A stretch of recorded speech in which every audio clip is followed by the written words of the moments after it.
लाख कोशिश के बाद भी सफल न होते हो, लाख कोशिश के बाद भी सफल न होते हो तो रास्ते बदलिए सिद्धांत नहीं। क्या है? लाख कोशिशों के बाद भी सफल न होते हो तो रास्ते बदलिए सिद्धांत नहीं, क्योंकि पेड़ हमेशा पत्ते बदलता है, जड़ें नहीं। दोस्तों अपनी जो क्लासें चल रही थी ज्योग्राफी की, वो चल रही थी किसमें? भौतिक भूगोल में। किसमें चल रही थी? भौतिक भूगोल।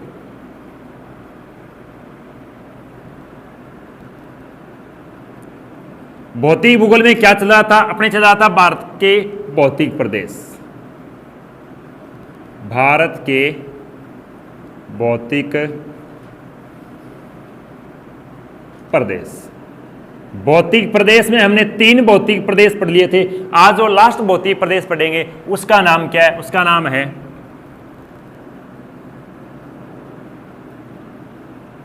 तटीय व द्वीपीय प्रदेश। क्या पढ़ेंगे? तटीय व द्वीपीय प्रदेश। आज जो टॉपिक अपना चलेगा वो तटीय और द्वीपीय प्रदेशों पे चलेगा। सबसे पहले हम बात करेंगे किसकी? सबसे पहले बात करेंगे तटों की। क्या गुरुजी?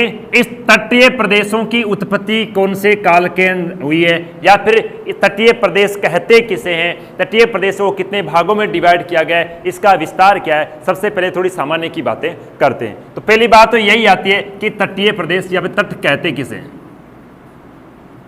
तट का अर्थ क्या होता है? तट का अर्थ होता है जल का किनारा, चाहे वो नदी का किनारा हो, चाहे वो समुद्र का किनारा हो, झील का किनारा हो, तालाब का किनारा हो, उसे हम क्या कहते हैं? तट कहते हैं। तो हम जो तटीय प्रदेश पढ़ेंगे वो तटीय प्रदेश पढ़ेंगे समुद्रों के किनारे पर जो भारत के क्या तटों का निर्माण हुआ है उनकी हम चर्चा करेंगे। और इन तटीय प्रदेशों की बात करेंगे तो अपना भारत का जो तटीय प्रदेश है वो काफी लंबा चौड़ा है। इस तटीय प्रदेश की उत्पत्ति कौन से कालखंड के अंदर हुई थी? तो बात आती है इस तटीय प्रदेश की उत्पत्ति कि भारत का जो तटीय प्रदेश है, इस तटीय प्रदेश की उत्पत्ति कौन से कालखंड में हुई थी? तो इसकी हुई थी प्लायोसीन। कौन से? प्लायोसीन कालखंड के अंदर इस तटीय प्रदेश की क्या हुई थी? उत्पत्ति हुई थी। बात क्या आती है? बात आती है इसके बाद में कि यह तटीय प्रदेश, इसका विस्तार कहां से कहां तक है। तो अगर तटीय प्रदेश की विस्तार की बात की जाए तो तटीय प्रदेश फैला है कहां से? हम कह सकते हैं गुजरात। कहां से? पश्चिम के अंदर। पश्चिम में गुजरात से लेकर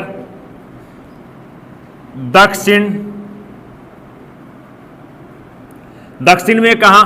कन्याकुमारी। यहां से होते हुए पूर्व में कहां तक फैला हुआ है? पूर्व में फैला हुआ है पश्चिमी बंगाल तक। कहां तक फैला हुआ है? पश्चिमी बंगाल तक। पूर्व में पश्चिम के अंदर बात करें गुजरात से लेकर दक्षिण में कन्याकुमारी से होते हुए कहां तक? पश्चिम बंगाल तक फैला हुआ है। अगर मैं आपको बताऊं तो यह भारत का थोड़ा सा दक्षिणी हिस्सा बनाता हूं।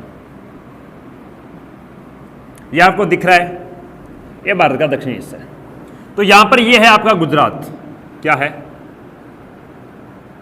गुजरात। गुजरात से लेकर यहां पर आती है कन्याकुमारी, कन्याकुमारी से लेकर यहां पर है आपका पश्चिमी बंगाल। इसका मतलब ये जो पूरे जो आपको दक्षिण की सीमाएं दिखाई दे रही है इसे क्या कहते हैं? तटीय प्रदेश कहा जाता है।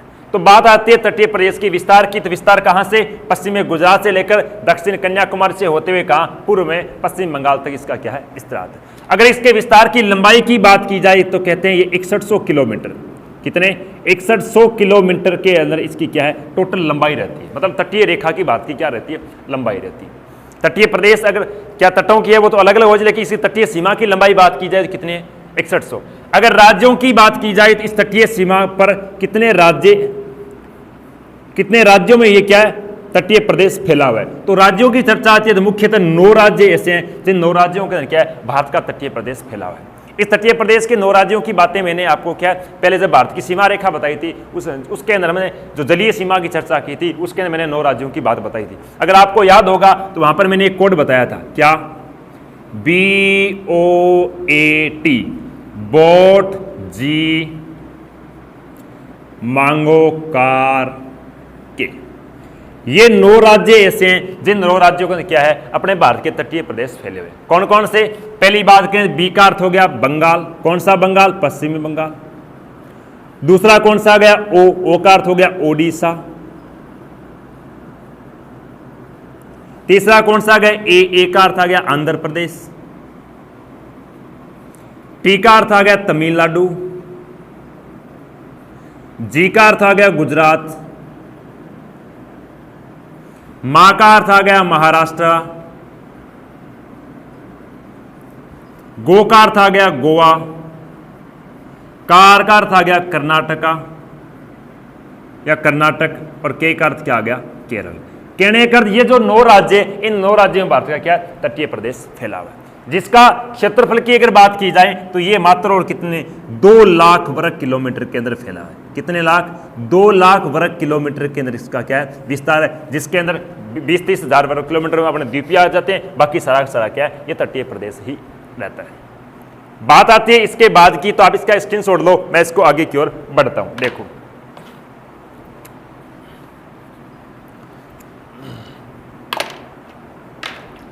लो स्क्रीनशॉट ले लो, चलते हैं आगे की ओर। बात क्या आती है कि तटों का हमारे जीवन में क्या महत्व रहता है, तट हमारे लिए क्यों उपयोगी है या फिर उपयोगी है या नहीं है, इसकी चर्चा करें तो तटों का महत्व है।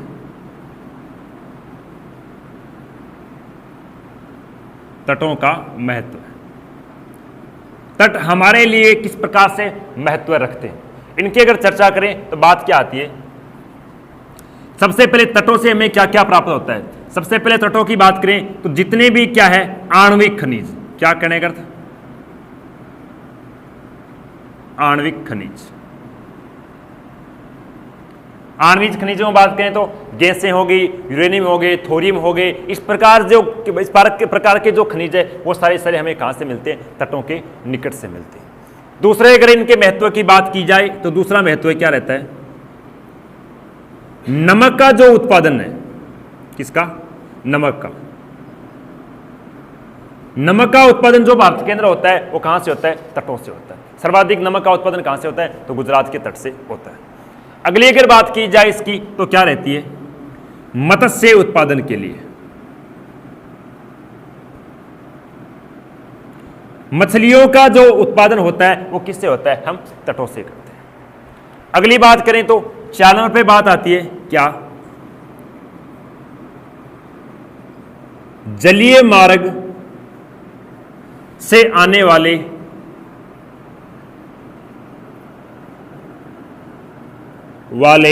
क्या? जलीय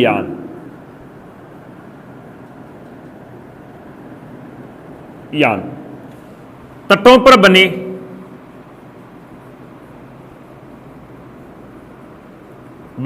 बंदरगाहों पर आकर रुकते हैं।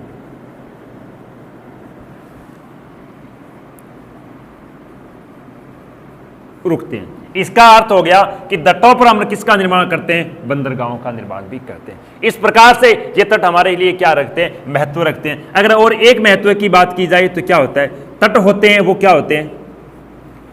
प्राकृतिक सौंदर्य।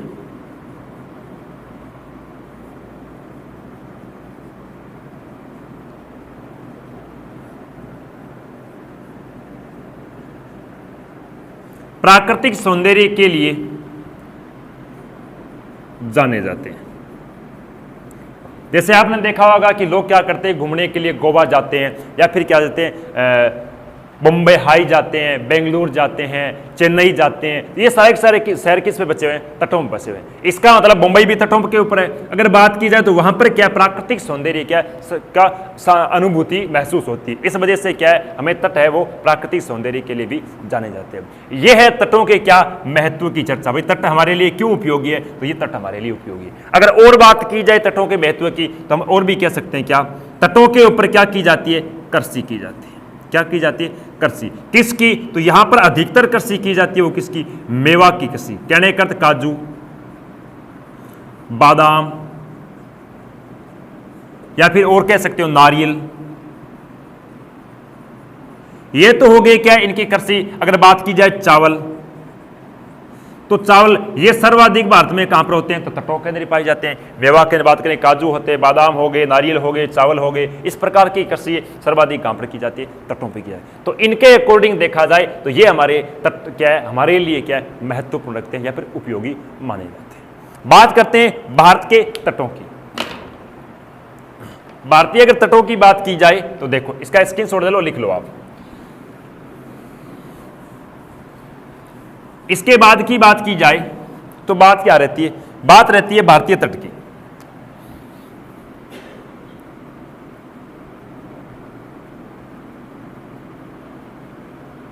भारतीय तट है, इस तट को दो भागों में डिवाइड किया गया। कितने भागों में, दो भागों में। एक को कहते हैं कौन सा तट,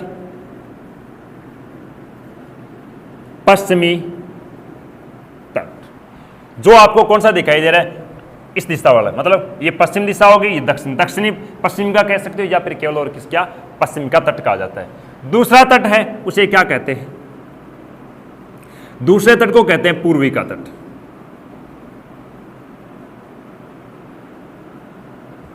ये देखो, ये पूर्वी का तट हो गया, ये कौन सा हो गया, पश्चिम का तट हो गया। अब कहने का अर्थ क्या हो गया, भारत के तटीय प्रदेशों को कितने भागों में डिवाइड किया गया, दो भागों में, एक पश्चिम का तट और एक कौन सा है, पूर्वी का तट। अगर देखा जाए तो पश्चिम का तट है वो पूर्व की तुलना में क्या है, लंबाई में अधिक हो सकता है, लेकिन क्या है, चौड़ाई है इसकी क्या है, कम है। कहने का अर्थ चौड़ाई है इस तट की क्या है, चौड़ाई इस तट की पूर्व की तुलना में क्या है, निम्न, या फिर कह सकते हो कम है।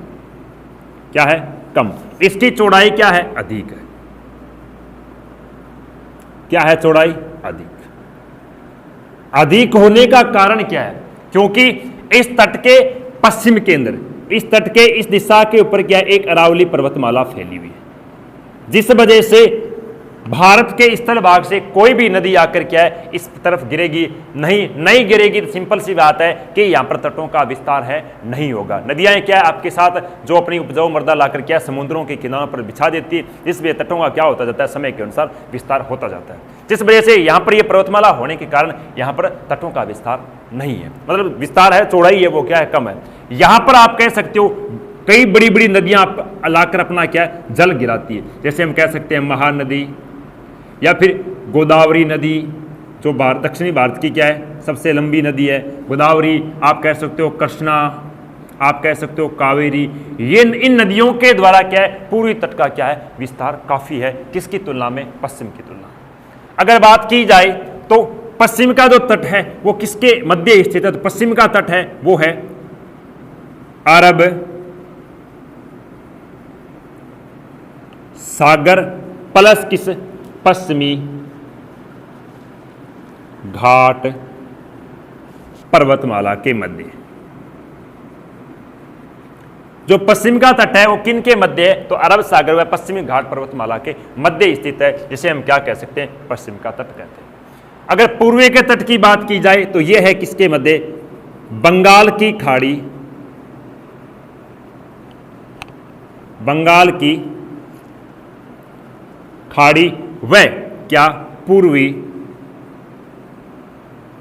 घाट पर्वतमाला के मध्य स्थित है। कहने का अर्थ क्या है कि पूर्वी का तट किन के मध्य स्थित है, पूर्वी का तट बंगाल की खाड़ी और पूर्वी घाट पर्वतमाला के मध्य। पश्चिम का तट किसके मध्य है, तो पश्चिमी का तट आता है अरब सागर और पश्चिमी घाट पर्वतमाला के मध्य। यहां पर जो जल है वो किसका है, अरब सागर का जल है, और ये पूरा ये जो जल है किसका है, बंगाल की खाड़ी का जल है। इसका मतलब यहां पर भी एक पर्वतमाला है, इस पर्वतमाला का नाम क्या है, पूर्वी घाट। पूर्वी घाट और बंगाल की खाड़ी के बीच में सीमा के पास क्या तट है, उसे पूर्वी का तट कहते हैं। इधर ये पश्चिमी घाट पर्वतमाला, ये अरब सागर है, इसके मध्य के जो बीच में तट है उसको हम क्या कहते हैं, पश्चिम का तट कहा जाता है। बात क्या आती है कि जो पश्चिम का तट है इसकी चौड़ाई कम है, इसकी चौड़ाई क्या है, अधिक है। ये पश्चिम का तट है, इसका विस्तार कहां से कहां तक है, किसकी बात की जाए, पश्चिम के तट की। पश्चिम के तट का विस्तार है वो है कहां, गुजरात।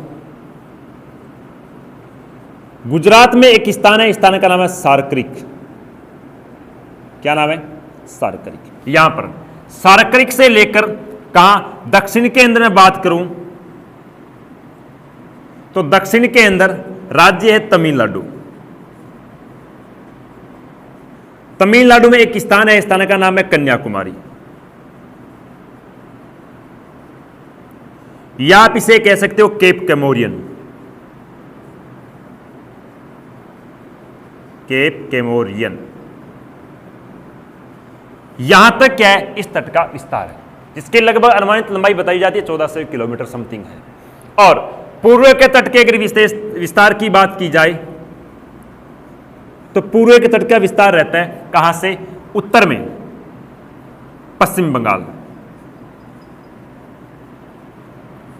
पश्चिम बंगाल से लेकर दक्षिण के अंदर रहता है कहां तक, दक्षिण में रहता है ये विशाखापत्तनम कह सकते हो,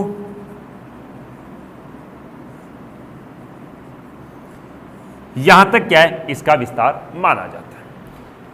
अगर बात आती है कि पश्चिम के तट में कौन कौन सी नदियां गिरती है जिस वजह से क्या इस तट का निर्माण होता है, तो यहां पर पश्चिम के तट से गिरने वाली नदियां,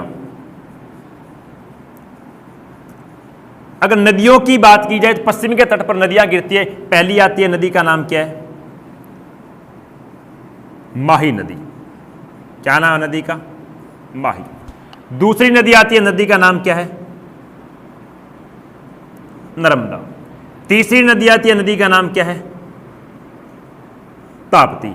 इन नदियों के द्वारा किस तट का निर्माण होता है, हम कहते हैं पश्चिम के तट का निर्माण होता है। बात करते हैं पूर्वी के तट के निर्माण की, तो पूर्व का तट है, इसका निर्माण होता है किससे, अभी मैंने नदियां बताई, कौन सी बताई, गोदावरी बताई, कृष्णा बताई, कावेरी बताई, बंगाल की बताई, या सॉरी गंगा बताई। इन नदियों के द्वारा क्या होता है, इस तट का निर्माण होता है। आप ये भी कह सकते हो तो पश्चिम बंगाल का जो विस्तार है, यहां पर स्थान है जिसको हम क्या कहते हैं, गंगा का डेल्टा कहते हैं। क्या कहते हैं, गंगा के डेल्टा से,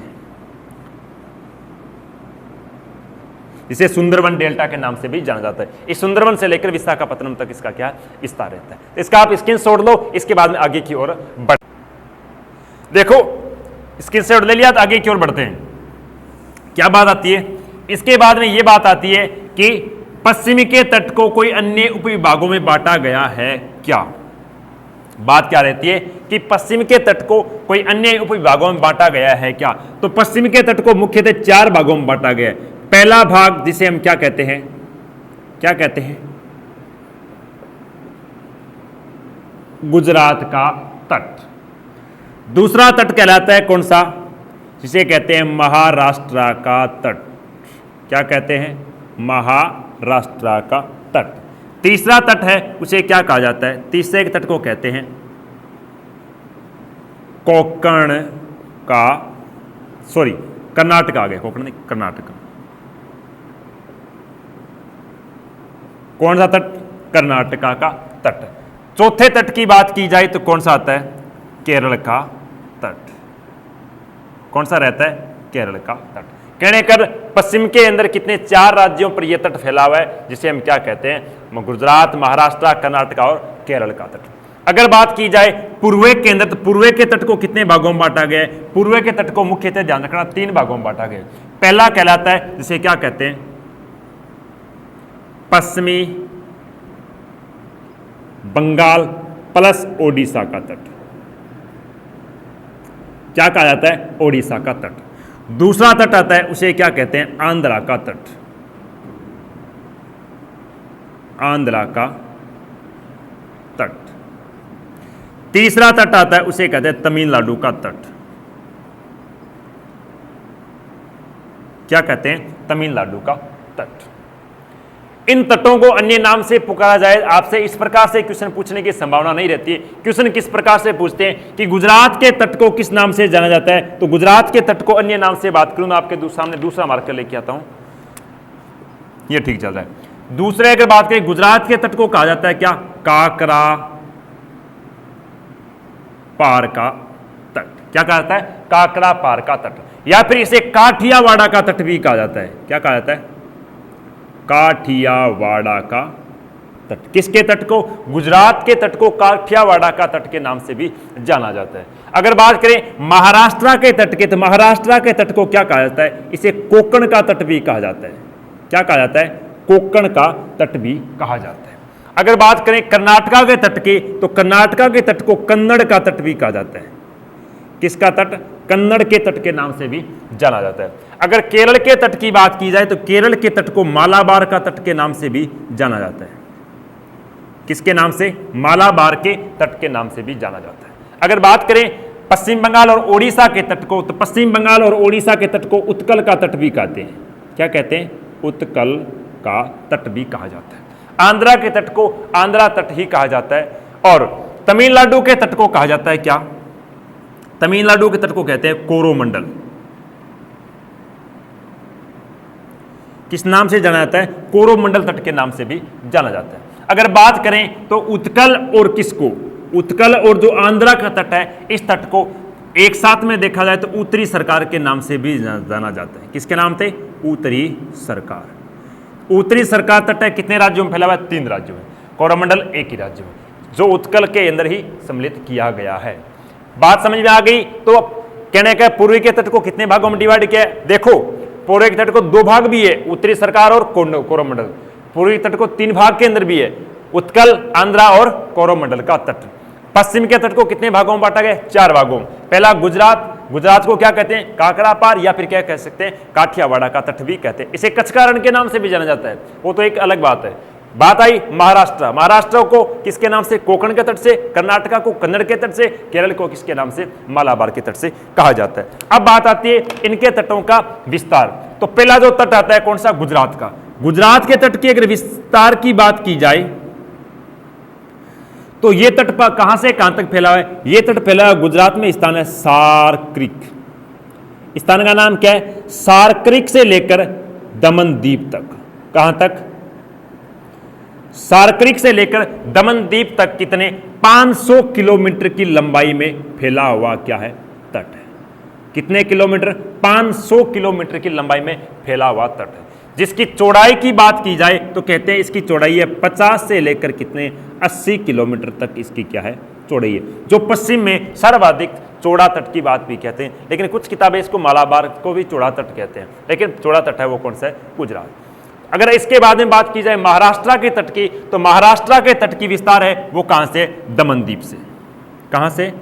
दमन द्वीप।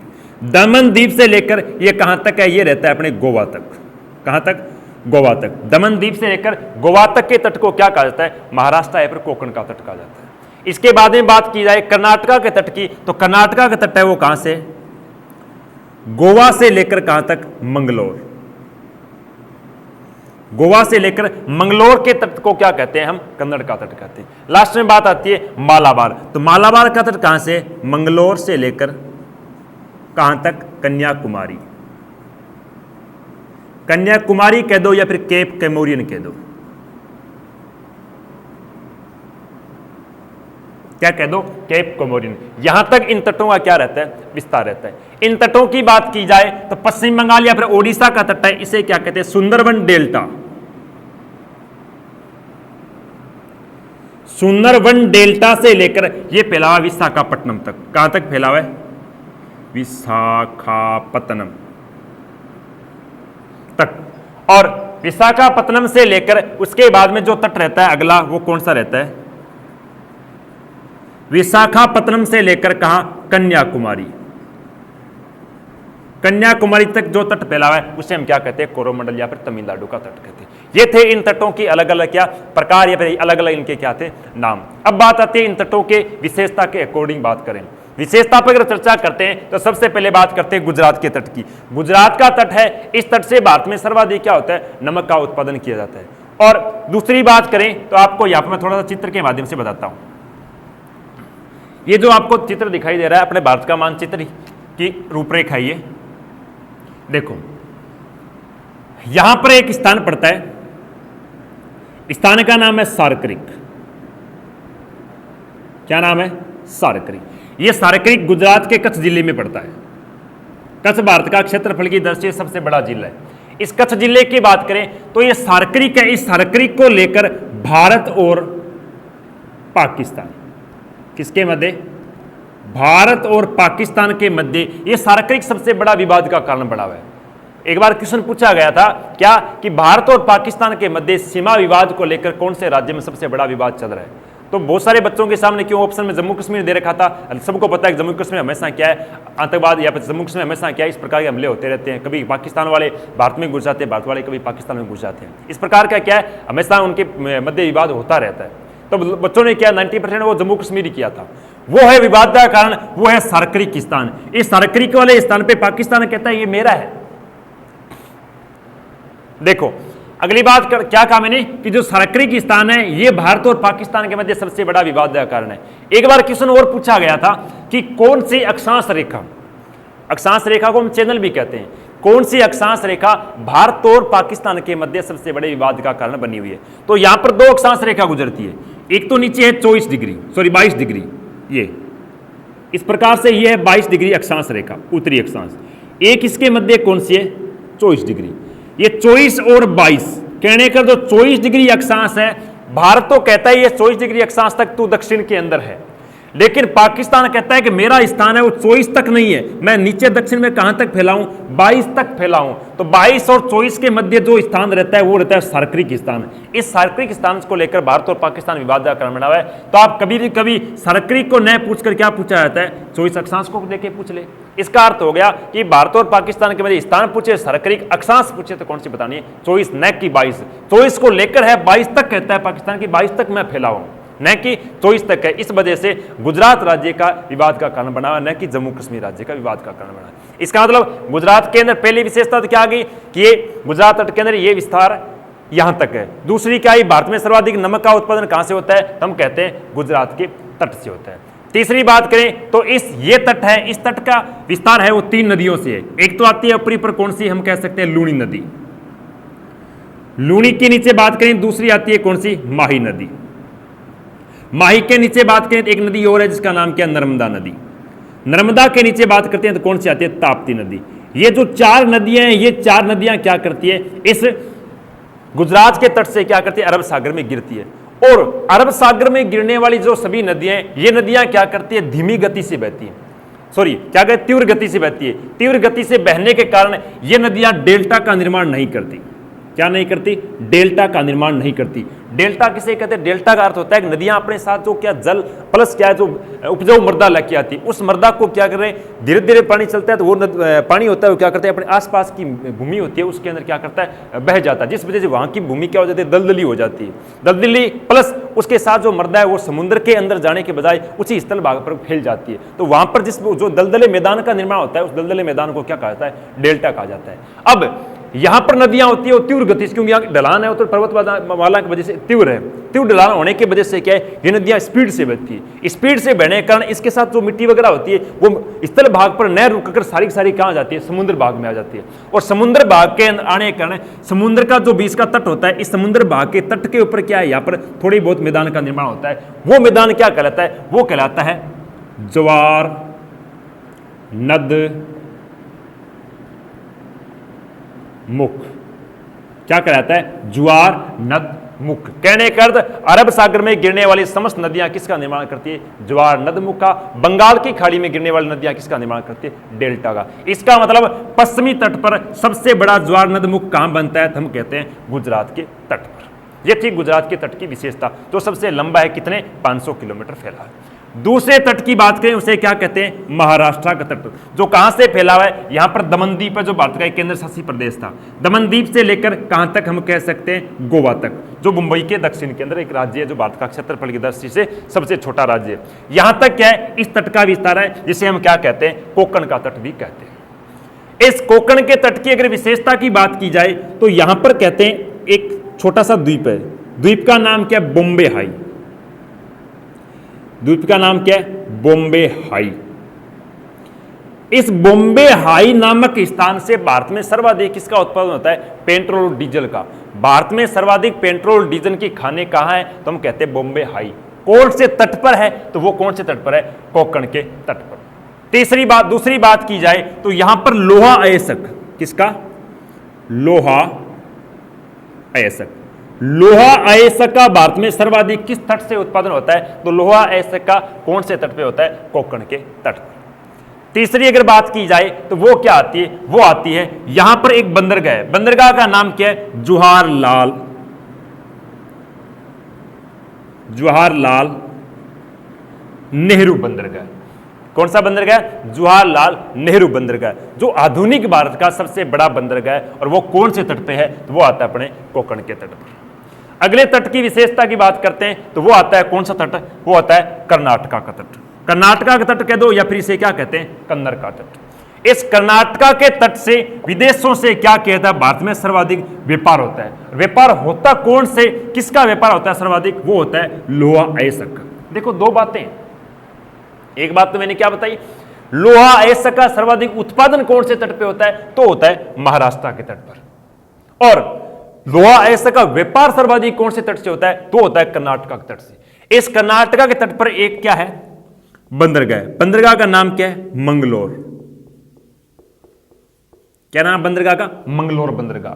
तो उत्पादन होता है अपने महाराष्ट्र के तट से, व्यापार होता है कर्नाटका तट से। लेकिन कौन से बंदरगाह से व्यापार होता है? वो होता है अपने मंगलोर बंदरगाह से।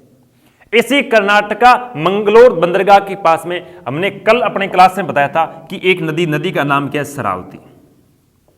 कौन सी नदी है? शरावती। ये शरावती नदी यहां पर क्या है? विश्व के सबसे बड़े किसका जल प्रपात या फिर कह सकते हैं गारज का निर्माण करती है, जिसे हमने क्या कहा था? जोग गारज या फिर गर्शोपा जलप्रपात भी कहा था, जिसकी चर्चा हमने कल वाली क्लास के अंदर की थी। तो वो भी कौन से तट पर है? हम कहते हैं कर्नाटका के तट पे।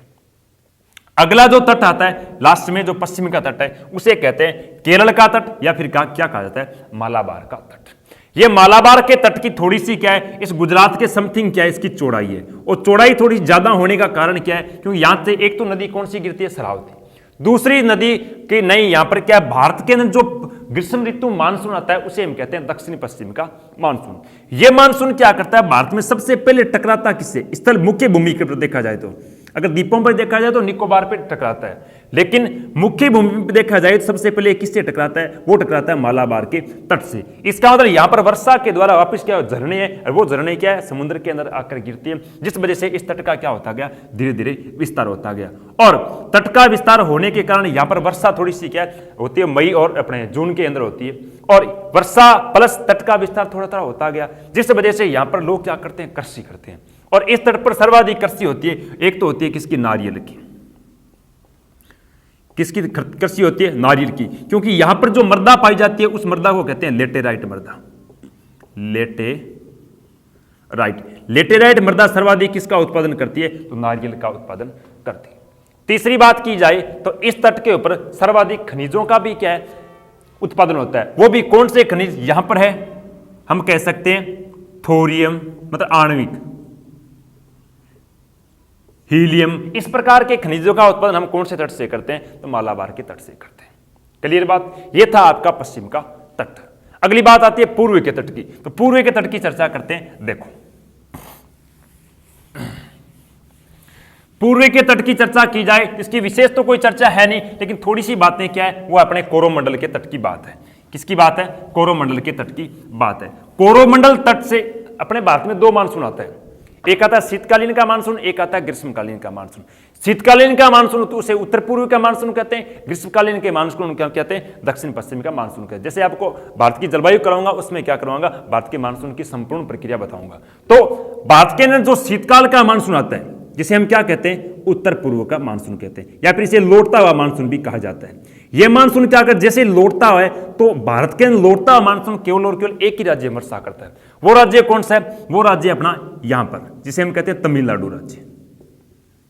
कौन सा राज्य कहते हैं? तमिलनाडु। इस तमिलनाडु राज्य का जो तट है, इस तट को क्या कहा जाता है? कोरोमंडल। क्या कहा जाता है? कोरोमंडल। इसका मतलब लौटता हुआ मानसून कौन से तट पर वर्षा करता है? कोरोमंडल तट पर वर्षा करता है। ठीक है, हमने पढ़ा भारत के तटीय प्रदेश। तटीय प्रदेश के बाद में जो अगली चर्चा करेंगे वो हम किस पे करेंगे? वो करेंगे द्वीपों की।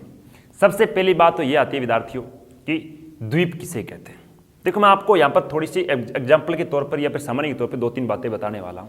क्या कि द्वीप किसे कहते हैं। द्वीपों की अगर बात की जाए तो द्वीप किसे कहते हैं? ऐसा कोई स्थल भाग, क्या कहा मैंने? ऐसा कोई स्थल भाग जिसके चारों तरफ क्या हो? जल हो। ऐसा कोई स्थल भाग जिसके चारों तरफ क्या हो? जल हो। उस स्थल भाग का क्षेत्रफल भी क्या होना चाहिए? छोटा होना चाहिए, 2000 वर्ग किलोमीटर के समथिंग। उस स्थल भाग को क्या कहा जाता है? द्वीप कहा जाता है। क्या कहा जाता है? द्वीप। दूसरी बात आती है, तो सर महाद्वीप किसे कहते हैं? क्या कहते हैं? महाद्वीप किसे कहते हैं? महाद्वीप का अर्थ होता है कि ऐसा कोई विशाल भूभाग जिसका क्षेत्रफल लाखों वर्ग किलोमीटर के अंदर हो, उसे क्या कहा जाए? उसके बाद से जल हो या ना हो उसकी कोई मान्यता नहीं दी जाती, केवल और केवल उसका भूभाग क्षेत्रफल है वो क्या लाखों किलोमीटर के अंदर होना चाहिए। उसे किसकी श्रेणी में रखा गया है? उसे कहा जाता है महाद्वीप। तो सर एक नाम हमने और सुना है, क्या? हमने नाम सुना है प्रायद्वीप, कि सर प्रायद्वीप किसे कहा जाता है? आपने द्वीप बता दिया, उप महाद्वीप बता दिया, और प्रायद्वीप किसे कहते हैं? प्रायद्वीप का अर्थ होता है कि ऐसा स्थल भाग जिसके तीनों तरफ क्या हो? जल हो। ऐसा स्थल भाग जिसके तीनों तरफ जल हो उसे क्या कहा जाता है? प्रायद्वीप। जैसे भारत की बात करते हैं तो दक्षिण भारत है, उसे क्या है? प्रायद्वीप की श्रेणी में रखा जाता है। तो सर हमने एक और नाम सुना है, क्या नाम सुना है? उप महाद्वीप। क्या कहा जाता है? उप महाद्वीप किसे कहा जाता है? उप महाद्वीप का अर्थ होता है कि ऐसा देश जिसके धीरे धीरे टुकड़े होकर उसके छोटे छोटे क्या अन्य देश बनते गए, जिस वजह से उस वो तो भौगोलिक दृष्टि से देखा जाए तो उसी देश की सीमा पर, उसी देश की भूमि पर रह रहे हैं, लेकिन उन्होंने क्या अपना अलग से एक देश, अलग से एक कंट्री का निर्माण कर लिया। वो देश जिस देश के श्रेणी में आते हैं उसे हम क्या कहते हैं? उपमहाद्वीप कहते हैं। जैसे मैं बात करूं किसकी? भारत की, क्योंकि भारत से अलग होकर बहुत सारे देश बने। जैसे बात करूं किसकी? पाकिस्तान। पाकिस्तान के बात करूं बांग्लादेश, बांग्लादेश के बाद में बात करूं नेपाल, नेपाल के बाद में बात करूं किसकी? भूटान की। 4 ये देश और 1 भारत, ये पांचों के पांचों किसकी श्रेणी में आते हैं? उपमहाद्वीप की श्रेणी में आते हैं। अगली बात एक और रहती है गुरुजी, क्या बात ये रहती है? तो खाड़ी किसे कहते हैं? आपने द्वीप बता दिया, महाद्वीप बता दिया, प्रायद्वीप बता दिया, उपद्वीप बता दिया, तो खाड़ी किसे कहते हैं? खाड़ी का अर्थ होता है कि ऐसा क्या जलभाग, क्या कहा मैंने? ऐसा जलभाग जो तीनों तरफ से किससे गिरा हो? स्थल से गिरा हो। ऐसा जलभाग जो तीनों तरफ से किससे गिरा हो? स्थल से गिरा हो। जैसे ये भारत का गुजरात वाला हिस्सा है, यहां पर जल है, क्या है? जल। इस जल को स्थल भाग ने तीनों तरफ से क्या घेर रखा है? घेर रखा है। इसका मतलब ये क्या बन गई? एक खाड़ी बन गई, जिसे हम क्या कहते हैं? कच्छ की खाड़ी। क्या कहते हैं? कच्छ की खाड़ी। यहां पर जो ये भाग दिख रहा है, इस भाग को क्या कर रखा है? स्थल भाग ने तीनों तरफ से घेर रखा है। इसका मतलब ये भी है क्या बन गई? खाड़ी बन गई, जिसे हम क्या कहते हैं? खंबात की खाड़ी। इसी प्रकार से इसे क्या कहा जाता है? खाड़ियां। नीचे पाक की खाड़ी आती है, मन्नार की खाड़ी आती है, उधर बंगाल की खाड़ी आती है, इसे हम क्या? खाड़ी की श्रेणी देते, जो आपको थोड़ी सामान्य बातें बता दी। अब बात करते हैं हम द्वीप की। तो द्वीप के बात छेड़ी हमने, क्या थोड़ा लंबा ले गए। बात क्या आती है? द्वीपों की। तो भारतीय द्वीप है क्या? भारतीय द्वीपों को 2 भागों में बांटा गया। कितने भागों में बांटा गया? 2 भागों में। कौन कौन से? भारत के दक्षिण पश्चिम, किसके अंदर? दक्षिण पश्चिम जल भाग के अंदर जो द्वीप है, जल भाग के अंदर, या फिर लिख सकते हो अरब सागर। अरब सागर के अंदर जो द्वीप है उन्हें क्या कहा जाता है? उन्हें कहा जाता है लक्षद्वीप। क्या कहा जाता है? लक्षद्वीप। और भारत की कौन सी दिशा में हम कहते हैं? दक्षिण पूर्व दिशा। कौन सी दिशा में? दक्षिण पूर्व दिशा के अंदर जल भाग में जो द्वीप है उन द्वीपों को क्या कहा जाता है? या फिर कहां पर हम कह सकते हैं? बंगाल की खाड़ी। कौन सा जल भाग है? बंगाल की खाड़ी वाला जल भाग। बंगाल की खाड़ी वाले जल भाग के अंदर जो द्वीप है उन्हें क्या कहते हैं? उन्हें कहते हैं अंडमान निकोबार द्वीप समूह। क्या कहते हैं? द्वीप। अरब सागर वाले द्वीपों को क्या कहते हैं? लक्षद्वीप। बंगाल की खाड़ी के द्वीपों को क्या कहते हैं? अंडमान निकोबार द्वीप समूह। ये किस दिशा में हम कहते हैं? दक्षिण पूर्व दिशा का। ये कौन सी दिशा में? ये दक्षिण पश्चिम दिशा का। ये देखो आपको छोटा सा भारत का दक्षिणी हिस्सा दिखाई दे रहा है। दक्षिणी दिशा में ये कौन सी है? ये पूर्व दिशा है, ये दक्षिण है, ये पश्चिम दिशा है। ये वाला भाग है पूरा पूरा कौन सा रहता है? बंगाली खाड़ी का। और यहां पर जो द्वीप है इन्हें क्या कहते हैं? अंडमान निकोबार द्वीप। ये दक्षिण पश्चिम का भाग हो गया, ये जो सागर है ये जल भाग है, ये किसका हो गया? अरब सागर का। और इस अरब सागर के अंदर जो द्वीप है उन्हें हम क्या कहते हैं? लक्षद्वीप। बात आती है इसके बाद में आगे की, तो क्या देखो,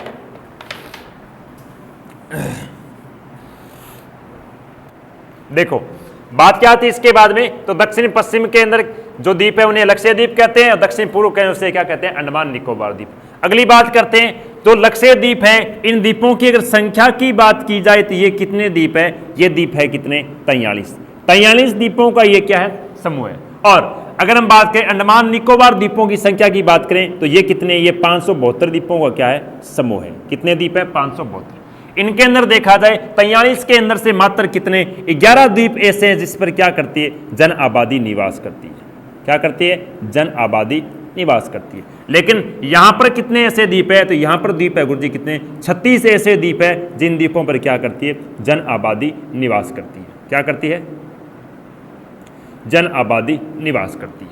अब देखो बात क्या आती है? बात यह आती है जो अंडमान निकोबार द्वीप है, इस द्वीप पर क्या होती है? सर्वाधिक वर्षा होती है, क्योंकि लौटता हुआ मानसून भी वर्षा करता है और कौन सा आता हुआ जो ग्रीष्मकाल का मानसून ये भी क्या करता है? वर्षा करता है। वर्षा होने के वजह से प्लस ये भूमध्य रेखा के निकट है, जिस वजह से यहाँ का तापमान है वो लगभग क्या है? 25 डिग्री के समथिंग रहता है। कितने डिग्री? 25 डिग्री सेल्सियस के समथिंग यहाँ का तापमान रहता है। प्लस यहाँ पर वर्षा क्या है? हमेशा होती रहती है, जिस वजह से यहाँ की वनस्पति है वो भी हमेशा हरी भरी रहती है। वनस्पति हरी भरी रहती है, यहाँ के लोग कृषि भी करते हैं, प्लस यहाँ पर सर्वाधिक पेड़ पौधे पाए जाते हैं, क्योंकि पेड़ पौधों को खाने के और पीने के लिए चाहिए। खाने के लिए सूर्य की गर्मी मिल रही है, पीने के लिए इनको क्या मिल रही है? हमेशा के लिए वर्षा मिल रही है, जिस वजह से घने जंगल होने के कारण कहते हैं कि यहाँ पर कितनी 242 प्रकार की क्या पाई जाती है? चिड़ियां पाई जाती है। कितनी? 242 प्रकार की कहते हैं यहाँ पर चिड़ियां पाई जाती है। कौन से द्वीप के अंदर? अंडमान निकोबार द्वीप समूह। और यहां पर क्या है? ज्यादातर चिड़िया वगैरह यहाँ पर गर्मी बढ़ी रहती है, वर्षा तो होती है लेकिन इसकी तुलना वर्षा क्या है? कम होती है। और यहाँ पर जन आबादी क्या है? कम निवास करती है। यहाँ पर इस जो लक्षद्वीप है, इन द्वीपों की जो राजधानी है उस राजधानी को क्या कहा जाता है? इन द्वीपों की राजधानी को कहा जाता है कवारती, क्योंकि ये केंद्र शासित प्रदेश है लक्षद्वीप, जिनकी राजधानी कौन सी है? कवारती। कौन सी? कवारती। और जो अपने अंडमान निकोबार द्वीप है ये भी क्या है? एक भारत का केंद्र शासित प्रदेश है, क्योंकि वर्तमान में पहले 7 थे, 9 हो गए, अभी वापस कितने हो गए? 8 हो गए। जो दमन द्वीप है और अपने कौन सा है? दादर नगर हवेली, इसको साथ मिला दिया गया। तो बात क्या करें? इसकी राजधानी, इसकी राजधानी कौन सी है? Port Blair. कौन सी? अंडमान निकोबार की राजधानी कौन सी है? Port Blair. आपको एक पता होगा थोड़ा सा किसके बारे में, कि अंग्रेजों के समय में काले पानी की जेल हुआ करती थी। कौन सी? काले पानी की। उस जेल का नाम क्या था? सेल्यूलर। कौन सी जेल थी? सेल्यूलर। इस सेल्यूलर जेल के अंदर ये लोग क्या किया करते थे? जो जिनको सजा देनी है इन लोगों को क्या इस जेल के अंदर रखा करते थे। और इसके अलावा बात करूं तो आपने सुना होगा भारत ने सबसे पहले तिरंगा 1930 के अंदर फिराया था।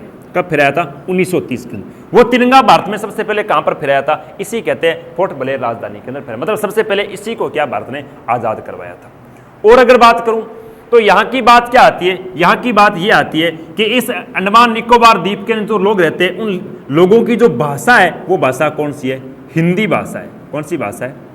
हिंदी भाषा। मतलब ये भाषा, ये किस भाषा का प्रयोग करते हैं लोग? तो हिंदी भाषा का प्रयोग करते हैं। जंगल वगैरह यहाँ पर अधिक है, इस वजह से यहाँ पर सर्वाधिक है जनजातीय लोग रहते हैं। कौन से? जनजातीय लोग निवास करते हैं। इसके अंदर भी और इसके अंदर भी क्या है? जनजातीय लोग निवास करते हैं। आपने 20 रुपए के नोट पे एक फोटो देखी होगी जंगल की, वो 20 रुपए के नोट पर जंगल की फोटो किसकी है? तो अपने अंडमान निकोबार द्वीप समूह के जंगल की फोटो ही है। अगली बात करें इसके बाद में, तो देखो बात आती है इस कवारती द्वीप की। तो कवारती द्वीप के अंदर देखा जाए तो कवारती द्वीप की जो जो भाषा है वो भाषा क्या रहती है? इसकी भाषा है महल। कौन सी भाषा है? महल। चलो अब इसको डायग्राम के माध्यम से हम क्या करते हैं? सीखते हैं, और डायग्राम के माध्यम से बताता हूं। देखो आपको जो चित्र दिखाई दे रहा है क्या है? भारत का चित्र बना रखा है, जो एक तो क्या कौन सी दिशा हो गई? इधर वाली हो गई ईस्ट, कहने का अर्थ पूर्वी दिशा हो गई। और ये दिशा कौन सी होगी? दूसरी वाली देखा जाए ये ईस्ट पूर्वी दिशा है, और ये दिशा कौन सी है? पश्चिम दिशा। ये दक्षिण दिशा है, अब कहने का अर्थ क्या आ रहा है कि जो पूर्वी दिशा के अंदर जो आपको दिखाई दे रहा है अंडमान निकोबार जो द्वीप समूह है, इन अंडमान निकोबार द्वीप समूह को मैंने कितने भागों में बांट दिया? 2 भागों में। एक दक्षिण वाला, इसे क्या कहते हैं? निकोबार द्वीप समूह। इससे ऊपर जो 3 भाग दिखाई दे रहे हैं इन्हें हम क्या कहते हैं? अंडमान द्वीप समूह। इन अंडमान के अंदर देखें तो इस अंडमान को भी कितने भागों में डिवाइड किया गया? 3 भागों में। एक उत्तरी अंडमान, दूसरा मध्य अंडमान, तीसरा कौन सा हो गया? दक्षिणी अंडमान। कहने का अंडमान को भी कितने भागों में डिवाइड किया? 3 भागों में। एक उत्तरी अंडमान, दूसरा मध्य अंडमान, तीसरा दक्षिणी अंडमान, और जो नीचे वाला इसे क्या कहते हैं? निकोबार द्वीप समूह। इसी निकोबार के अंदर अपने भारत का दक्षिण में अंतिम बिंदु है जिसे हम क्या कहते हैं? इंदिरा क्या कहते हैं? पॉइंट। इंदिरा पॉइंट कहते हो, या फिर इसका दूसरा नाम है पिगमेलियन। क्या नाम है? पिगमेलियन द्वीप।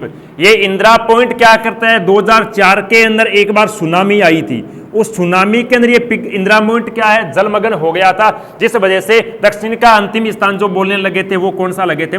पिगमेलियन। लेकिन वर्तमान के अंदर ये इंदिरा पॉइंट है वो अपनी उसी स्थिति में क्या है? आ चुका है। अगली बात करते हैं तो बात ये आती है कि जो आपको ऊपरी पर दिखाई दे रहा है एक द्वीप, द्वीप का नाम क्या है? कोको द्वीप। ये कोको द्वीप है किसका? ये द्वीप है म्यांमार द्वीप का। तो कहने कर म्यांमार का कौन सा ऐसा द्वीप जो भारत की सीमा से स्पर्श करता है, वो द्वीप कौन सा है? कोको द्वीप। उसके नीचे देखें तो एक द्वीप है, द्वीप का नाम क्या है? लैंडफॉल। क्या नाम द्वीप का? लैंडफॉल। ये लैंडफॉल द्वीप है जो क्या करता है? भारत का उत्तर में अंतिम द्वीप है जो किसको? भारत और म्यांमार की सीमा का क्या करता है? निर्माण करता है। भारत का सीमा का क्या करता है? निर्माण करता है। इस वजह से इसे क्या करते हैं? भारत और म्यांमार का क्या कहा जाता है? चैनल कहा जाता है। कौन सा चैनल भारत और म्यांमार की सीमा को विभाजित करता है? तो लैंडफॉल द्वीप, जो अंडमान निकोबार का सबसे क्या है? उत्तरी द्वीप है। आपको दिखाई दे रहा है इस उत्तरी अंडमान के अंदर एक चोटी है जो अपने पूरे द्वीप समूह की सबसे ऊंची चोटी है। चोटी का नाम क्या है? Send peak. चोटी का नाम क्या है? सेंड पिक, जिसकी ऊंचाई कितनी है? 737 मीटर। जो कौन से द्वीपों के अंदर है? तो अंडमान निकोबार का जो लास्ट में उत्तरी द्वीप है जिसको क्या कहते हैं? उत्तरी अंडमान, जिसके चोटी का नाम है सेंड पिक। इस अंडमान निकोबार द्वीप समूह के ऊपर 3-4 ज्वालामुखी पाई जाती है। उनमें से कुछ ऐसी ज्वालामुखी है जो रियल के अंदर क्या? निष्क्रिय। कहने कर जिनके अंदर पहले क्या है? रियल के अंदर देखा जाए तो ज्वाला निकल रहा था, लेकिन ऐसे कुछ ज्वालामुखी जो वर्तमान में क्या हो चुकी है? शांत हो चुकी है। उनके अंदर एक ज्वालामुखी है जो वर्तमान के अंदर भी क्या है? सक्रिय है। उस ज्वालामुखी का नाम है बेरन। क्या नाम है? बेरन एकमात्र ज्वालामुखी है जो वर्तमान के अंदर क्या है? सक्रिय ज्वालामुखी है, जो कौन से अंडमान के अंदर है? उत्तरी अंडमान के अंदर। इसके नीचे देखो तो एक और है जिसको हम क्या कहते हैं? नारकोंडम ज्वालामुखी। ये भी उत्तरी अंडमान केंद्र है, लेकिन ये वर्तमान में क्या है? शांत है। अगली बात करते हैं कौन सी? तो एक और ज्वालामुखी है जिसका नाम क्या है? बेकलैंड। बेकलैंड है वो कौन से केंद्र है? मध्य अंडमान के अंदर, जो वर्तमान के अंदर क्या है? सक्रिय नहीं है, शांत हो गई है कहने कर। अगली बात करते हैं तो इन द्वीपों के अंदर क्षेत्रफल की दृष्टि से देखा जाए तो जो सबसे बड़ा द्वीप है वो कौन सा है? मध्य अंडमान। मध्य अंडमान क्षेत्रफल की दृष्टि से सबसे बड़ा द्वीप है, जिसका क्षेत्रफल कितना है? 1537 वर्ग किलोमीटर। कितनी है? 1537 वर्ग किलोमीटर। ऐसे ही द्वीप के ऊपर मैंने अभी पीछे बताई आपको क्या, जो काले पानी की जेल थी वो सेल्यूलर कौन से द्वीप के अंदर थी? तो मध्य अंडमान के अंदर थी। अंडमान निकोबार की जो राजधानी है पोर्ट ब्लेयर, यह राजधानी कौन से द्वीप के अंदर है? तो वो आती है दक्षिणी अंडमान के अंदर, नाम है पोर्ट ब्लेयर। जो अपना दक्षिणी अपने निकोबार द्वीप है, इस निकोबार को भी कितने भागों में बांटा गया? 3। सबसे उत्तर वाला है उसे हम क्या कहते हैं? कोर निकोबार। उसके मध्य में उसे कहते हैं लघु निकोबार। क्या कहते हैं? लघु निकोबार। और इसके दक्षिण के अंदर है उसे कहते हैं वृहत निकोबार। तो कहने का अर्थ यह है कि इंदिरा पॉइंट कौन से निकोबार के अंदर है? तो वृहत निकोबार। भारत के दक्षिण में क्या? भारत के दक्षिण के अंदर जो अंतिम द्वीप है उसका नाम है ग्रेट निकोबार। क्या नाम है? ग्रेट निकोबार, जो भारत और किसको? इंडोनेशिया को अलग करने का काम करता है। इसका मतलब भारत और इंडोनेशिया के मध्य कौन सा चैनल स्थित है? तो हम कहते हैं ग्रेट निकोबार। कौन सा है? ग्रेट निकोबार। अगली बात करते हैं तो इंडोनेशिया का जो लास्ट में द्वीप है उस द्वीप का नाम क्या है? सुमात्रा द्वीप। जो पीछे क्या है? कहते हैं सुनामी की वजह से यह भी जलमग्न हो गया था, जो इंडोनेशिया का अंतिम द्वीप है। तो कई बार यह भी क्वेश्चन पूछा जा सकता है कि इंडोनेशिया और भारत के मध्य कौन सा चैनल है जो इनका विभाजन करता है? तो ग्रेट निकोबार की बजाय सुमात्रा भी पूछा जा सकता है। यहां पर एक अक्षांश रेखा गुजरती है जो कितने डिग्री पर है, 10 डिग्री। जैसे क्या अक्षांश रेखा, ऐसी अक्षांश रेखा जो किन्हीं दो स्थानों को जोड़ने का काम करती है या फिर इन दो स्थानों को क्या करती है, अलग करने का काम करती है, उस अक्षांश रेखा को क्या कहा जाता है, चैनल कहा जाता है। तो यहां पर कौन सी जो 10 डिग्री अक्षांश रेखा है, ये 10 डिग्री अक्षांश रेखा क्या करती है, अंडमान और निकोबार को क्या करती है, अलग करती है। ये बात भी ध्यान रखना बहुत ज्यादा इंपॉर्टेंट है। क्यों? क्योंकि कौन कितने डिग्री अक्षांश रेखा भारत के अंडमान निकोबार द्वीपों को अलग करती है, तो 10 डिग्री अक्षांश रेखा। इसके अंदर देखोगे तो आपको एक द्वीप दिखाई दे रहा है, कहां पर, आंध्र प्रदेश में। कौन से? आंध्र प्रदेश के पास में एक द्वीप है, द्वीप का नाम क्या है, श्रीहरिकोटा द्वीप। इस द्वीप के पास जो अपना तटीय मैदान है, उस तटीय मैदान के अंदर एक झील है, झील का नाम है पुलिकट झील। और इस द्वीप के ऊपर भारतीय अंतरिक्ष अनुसंधान ने अपना क्या बना रखा है, एक इसरो केंद्र बना रखा है, जिससे क्या करता है, ये अंतरिक्ष के अनुसंधान की क्या करता है, हमेशा खोज के लिए नए नए यान अंतरिक्ष की ओर भेजता रहता है। वो कौन सा, किस द्वीप से भेजते हैं, तो हम कहते हैं श्रीहरिकोटा द्वीप से।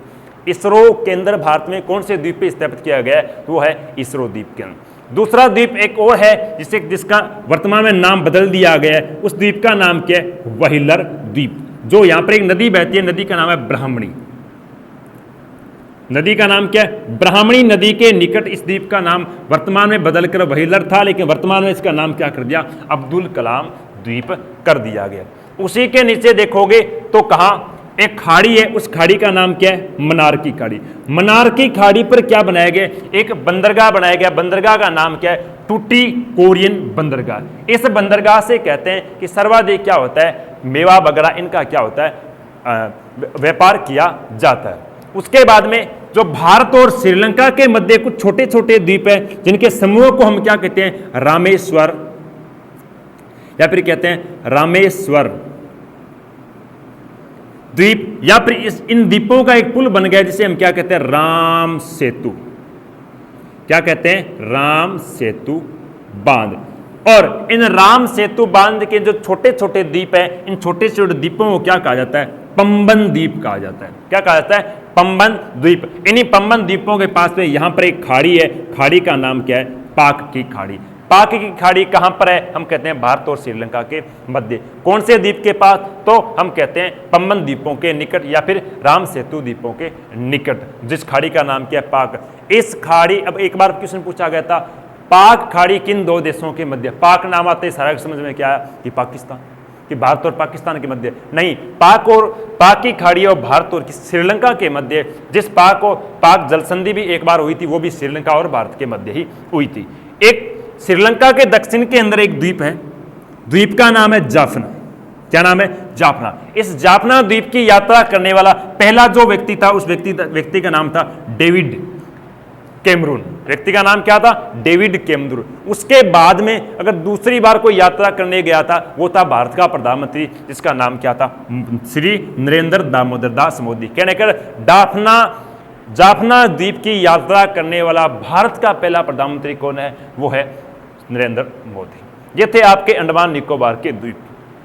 इसके बाद में बात आती है लक्षद्वीप, अरब सागर वाले। लक्षद्वीपों के अंदर, लक्षद्वीपों को दो भागों में बांटने, या फिर कह सकते हैं लक्षद्वीप और लक्षद्वीप के नीचे एक देश है, देश का नाम है मालदीव। इन दोनों को अलग अलग भागों में बांटने वाली एक अक्षांश रेखा है, जो कितने डिग्री है, 9 डिग्री। कहने का 9 डिग्री चैनल किन दो अलग अलग स्थानों को क्या करती है, अलग अलग भागों में बांटती है, तो वो है लक्षद्वीप और कौन सा, मालदीव। मालदीव जो भारत का नहीं, एशिया का सबसे छोटा क्षेत्रफल की दृष्टि से देश है। इन लक्षद्वीपों की अगर बात की जाए तो लक्षद्वीपों की क्षेत्रफल की दृष्टि से सबसे बड़ा द्वीप है, उस द्वीप का नाम है मिनिकॉय द्वीप। क्षेत्रफल की दृष्टि से लक्षद्वीपों में सबसे बड़ा द्वीप है, उस द्वीप का नाम क्या है, मिनिकॉय, जिसका क्षेत्रफल केवल और केवल कितना है, 4.5 किलोमीटर वर्ग किलोमीटर के अंदर ही है। इस द्वीप के ऊपर एक प्रयोगशाला बनाएगी, कौन सी, जलवायु विभाग के लिए एक प्रयोगशाला बनाएगी, इसे क्या कहते हैं, लाइट हाउस प्रयोगशाला कहते हैं। क्या कहते हैं, लाइट हाउस प्रयोगशाला कहते हैं। इसके बाद में इसके पास में जो द्वीप है उस द्वीप को क्या कहा जाता है, कवारती द्वीप। और इसी के बाद में जो आगे वाला द्वीप आता है उस द्वीप का नाम क्या है, कोझिकोडा द्वीप, जो भारत के स्थल भाग के सबसे निकट द्वीप है। ये थे आपके क्या द्वीपों की जो बातें, और ये थी अपने भारतीय भौतिक प्रदेश की बातें। ये भारतीय प्रदेश के बाद में अगली जो हम क्लास लेके आएंगे वो लेके आएंगे भारतीय अपवाह तंत्र की। तब तक इस वीडियो के साथ बने रहें। आज के लिए इतना ही, धन्यवाद।